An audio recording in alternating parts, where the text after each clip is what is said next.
Hi everyone, I just want to say চোর বাটপাররা চুরি করে বিশ্বকাপ জিতেছে, এটা কোনোভাবেই আউট ছিল না। ভারত চুরি করে বিশ্বকাপ জেতায় লাইভে এসে ভারতকে অপমান করে একই বললেন ডেভিড ওয়ার্নার। দর্শক, 6 বলে লাগে 16 রান।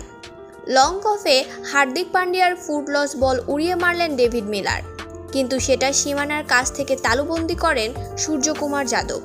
নিয়ন্ত্রণ হারিয়ে দড়ির বাইরেও চলে যেতে হয় তাকে।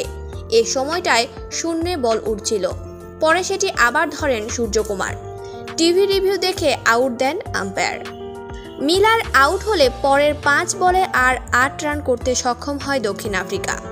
11 বছরের শিরোপাখরা কাটিয়ে চ্যাম্পিয়ন হয় টিম ইন্ডিয়া। কিন্তু মিলার যদি আউট না হতেন, এই প্রশ্ন উঠছে সূর্যকুমারের ক্যাচের ক্লোজ রিভিউ দেখে। সামাজিক যোগাযোগ মাধ্যমে রিভিউয়ের জুম করা ভিডিওতে দেখা যায় বল হাতে থাকা অবস্থায় সূর্যকুমারের পায়ের কাছে কিছু একটা নড়ছে। এদিকে ডেভিড মিলারের এই আউট নিয়ে লাইভে এসে মুখ খুললেন ডেভিড ওয়ার্নার। তিনি বললেন, মিলারের এটা আউট ছিল না, এটা দুর্নীতি করে আউট দিয়েছে আম্পায়ার।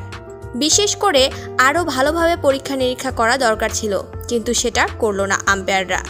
তাই আমার মনে হচ্ছে এটা নট আউট ছিল, এটা আপনাকে মানতে হবে।